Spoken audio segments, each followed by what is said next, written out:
Halo, assalamualaikum sahabat subscriber dimanapun kalian berada.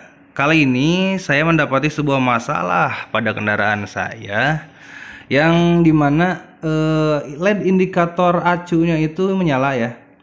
Jadi nanti kita akan coba lihat di alternatornya apa kerusakannya di sana.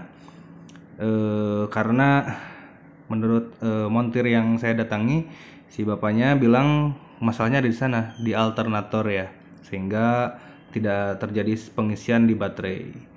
Jadi itulah kendalanya kenapa mobil ini LED indikator acu ya, atau LED indikator akinya menyala terus. Oke, kita langsung ke next pembongkaran alternator itu ya. Oke. Nah, di sini si bapaknya akan melakukan pembongkaran alternator ya di sana. Dan itu akan memakan proses yang cukup lama sekali karena ribet sekali ya. Alternatornya itu dibongkar ya, kita harus buka dan lepas akinya dulu. Dan nanti juga proses pembongkaran juga tidak mudah ya. Jadi kalau kalian tidak bisa melakukan pembongkaran alternator sendiri, kalian bisa langsung datang ke bengkel ya, atau ke tempat servis dinamo, boleh begitu. Oke, kalau misalkan nanti videonya terlalu lama, kita langsung ke proses dimana alternatornya itu sudah diangkat ya. Oke, kita langsung ke next video selanjutnya. Nah, sahabat, di sini alternatornya sudah terbuka ya, sudah terbongkar. Maksudnya sudah diturunkan dari mesin ya. Dan langsung kita bawa aja dan kita lihat, kita bongkar ya. Apa permasalahannya ya. Nah, di sini si bapaknya sedang membongkar alternator untuk dicek komponen-komponen apa saja yang rusak, apakah berat atau ringan gitu kan. Dan saya tanya-tanya sedikit sama bapaknya. Katanya biasanya kendalanya kalau alternator rusak itu biasanya di IC ya, atau cool ya, atau juga apa ya, dan banyak lainnya ya. Yang paling parah itu biasanya kalau memakan biaya paling mahal itu biasanya di IC.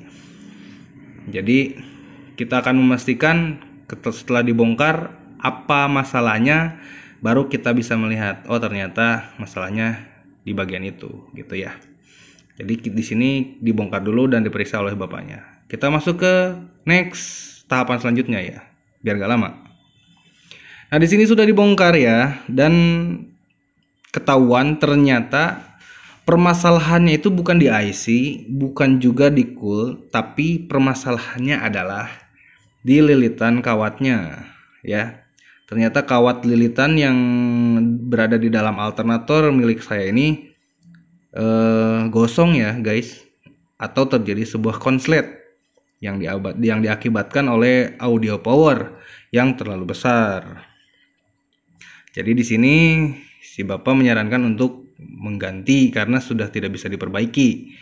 Kalaupun diperbaiki itu akan merusak daripada kawatnya. Saya bilang, berapa biayanya pak untuk mengganti si kawat itu? Kalau beli baru ya mahal, pasti jutaan lah. Kebetulan si bapak punya kawatnya gitu ya. Jadi kita pakai kawat yang punya si bapak aja, kebetulan sama. Begitu sahabat. Nah, ini komponen yang sudah dibongkar tadi ya, dan ini aman semua ya, IC-nya gitu kan, coolnya juga, coolnya aman ini ya. Jadi aman semuanya, tidak bermasalah ya, bahkan IC-nya juga masih original. Dan ini apa, komponen apa ini saya lupa, yang di bawahnya IC ya, saya kurang tahu. Nah, jadi ini semua aman.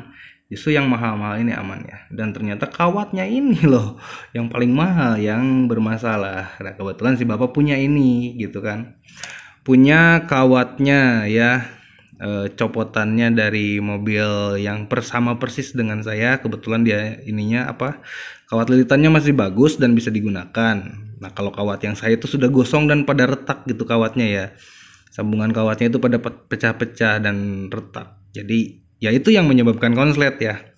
Bisa-bisa kalau kita biarkan LED indikator akinya menyala terus seperti itu bisa kebakaran guys. Bisa, mobil kita bisa terbakar. Jadi ketika terjadi itu solusinya kita tidak panik dan jangan dulu berpergian jauh-jauh karena bisa menyebabkan mobil kita mati di tengah jalan karena pengisian baterai tidak terjadi ya, dan aki tidak terisi oleh listrik ya. Jadi kita langsung bawa aja ke bengkel terdekat atau ke tempat servis dinamo, dan itu bisa mencegah kerusakan pada mesin. Nah, di sini proses pemasangan kawat dilakukan oleh bapaknya ya.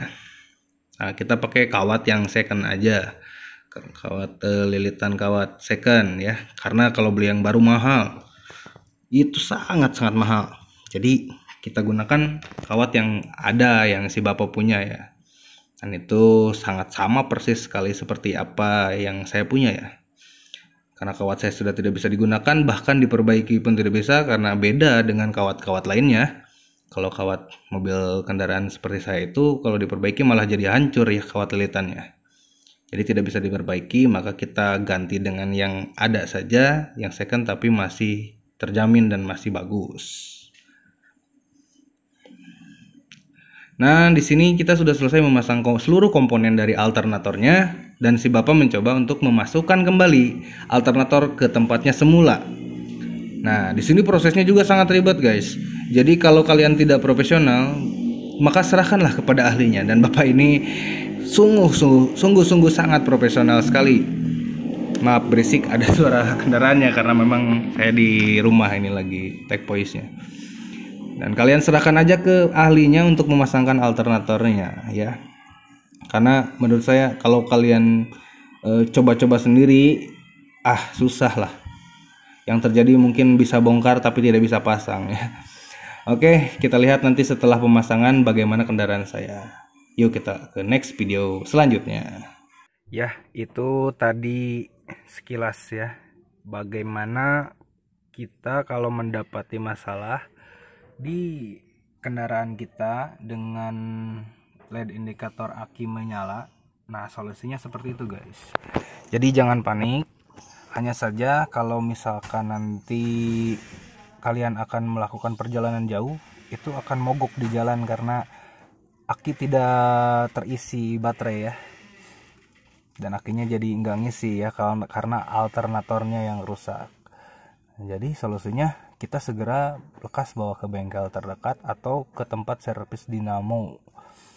Nah, nanti di situ akan kelihatan apa masalahnya gitu ya, karena kita akan dibongkar dulu nanti alternatornya dan kita akan ketahuan sekali masalahnya seperti apa. Nah, berapa kira-kira biayanya? Nah, untuk biaya perbaikan mobil saya ini tadi di tempat servis dinamo si bapak tadi ya, itu kalau menurut saya murah lah, cuman hanya sekitar 250.000 dan langsung mantap, langsung bagus lagi ya, dan luar biasa pengerjaannya juga nggak terlalu lama. Jadi memang sudah ahli dan profesional sekali bapaknya.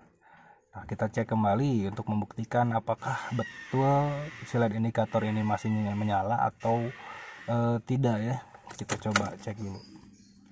Nah, setelah di on kan, lalu kita mulai starter ya. Apakah setelah di starter ini nanti masih ada menyala atau tidak? Kita coba. Oke, terlihat ya, tidak ada menyala sama sekali, mati ya, di LED ininya mati, semuanya mati ya.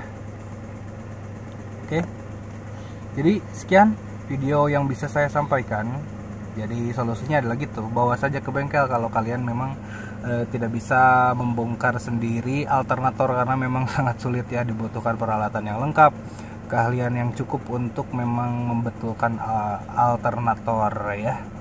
Oke, baik, terima kasih video yang bisa saya sampaikan, semoga bermanfaat untuk kalian semuanya.